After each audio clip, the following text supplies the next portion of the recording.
Hello friends, welcome to the Cases Audio. Today we are going to see the first chapter of the Beehive book from Standard 9th of CBSE board. Let's start the first chapter. Before we start the chapter, we are read that the story we shall read in a set in the future when books and schools are we know, now known them will perhaps not exist. How will child study then? The diagram below and which is shown on your screen may give you some ideas. In this diagram which is present on your screen, the schools of the future uh, are shown in this diagram. The schools of the future have a learning through computer, virtual classes, and moving e-text and robotic teacher. In pair, discuss three that you like best about your school and three things about your school that you would like to change. Write them on your rough or simply a simple notebook and or type in a comment box. And the next is how you ever read words on a television screen. Can you imagine a time when all books will be on computer and there will be no books printed on paper? Would you like such books better? Write in a comment box to give the answer. Let's start this chapter. The fun they had. Margie even wrote about in that night in her diary on the page headed 17th May 2157. She wrote, "Today, Tommy found a real book. It was a very old book. Margie's father's once said that when he was a little boy, his grandfather told him that there was a time when all stories were printed on paper. They turned the pages, which were yellow and crinkly, and it was awfully funny to read words that stood still instead of moving away. They were that stood still instead of moving the way they were supposed to on a screen, you know. And then when they turn back to the page before, it has the same word on it that is that it had when they read it in the first time. He said, "Tommy, what a waste. Where you are through with the book, you just throw it away, I guess.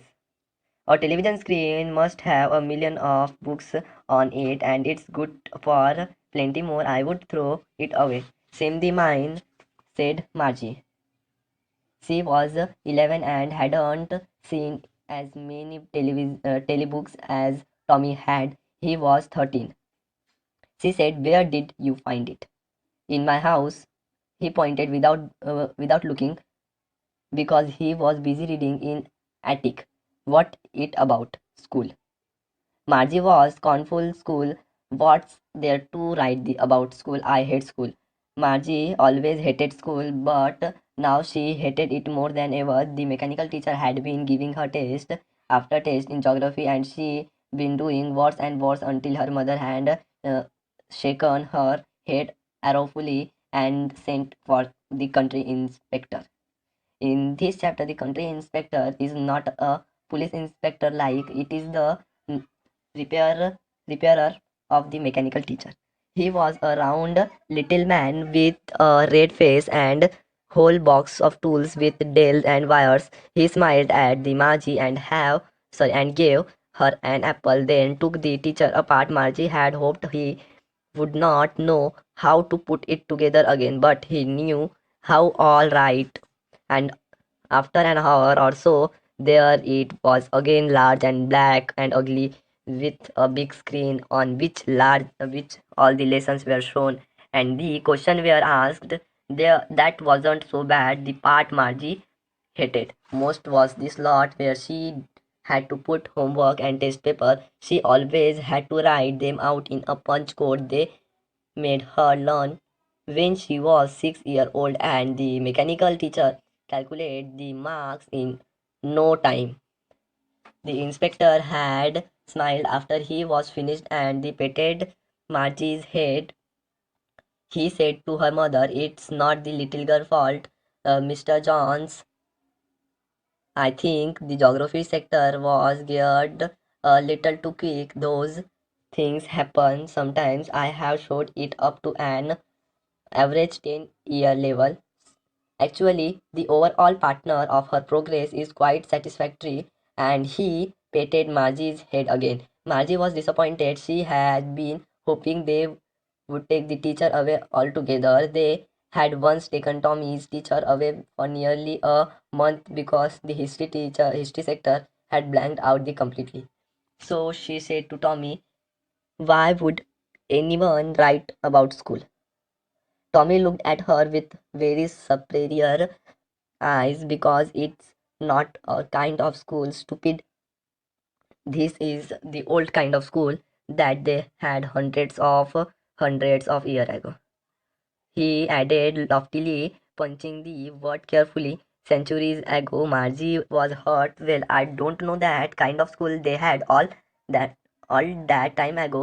She read the books over the shoulders for a while, then said, "Anyway, that they had a teacher." Sure, they had a teacher, but wasn't regular teacher. It was a man. A man? How could a man be a teacher? Well, he just told the boy and girl things and gave the homework and asked them questions. A man isn't smart enough. Sure, he is. My father knows much as may teacher.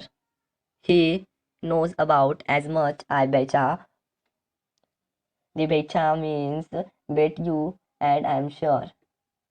I wouldn't want to strange man in my house to teach me." Tommy screamed with laughter. "You don't know much, Margie. The teacher did not live in a house. They had this special building and all the kids went there and all the kids learned the same things, sure, if they were the same age. But my mother says a teacher has to be adjusted to fit the mind of each boy and girl it teaches, and that each kind kids has to be taught differently. Just the same they didn't do it that way then. If you don't like it, you don't have to read the book." "I didn't say I didn't like it," Margie said quickly. She wanted to read about those funny school. They weren't even half finished when Margie's mother called Margie school. Margie looked up, "Not at Mama. Now," said Mr. Jones, "and it's probably time for Tommy too." Margie said to Tommy, "Can I read the book some more with you after school?" "Maybe," he said nonchalantly. Nonchalantly means non showing much interest or enthusiasm carelessly. He walked away, whittling the dusty old book tucked beneath his arm. Margie went into the schoolroom. It was right next to her bedroom, and the mechanical teacher was on and waiting for her. It was always on at the same times every day, except Saturday and Sunday. Because her mother said little girl learn better if they learned at regular hours. The screen was lit up and it said today's arithmetic lesson is to the addition of the proper fraction. Please insert yesterday's homework in the proper slot. Margie did so with a sing. She was thinking about the old schools they had when her grandfather was a little boy. All kids from the whole neighborhood came laughing and shouting in the schoolyard, sitting together in the schoolroom, going home together at the end of the day. They learned the same things so they could help one another with the homework and talk about it. And the teacher were people. The mechanical teacher was flashing on the screen when we fractions 1 by 2 and 1 by 4. Margie was thinking about how the kids must have loved in the old days. She was thinking about the fun they had.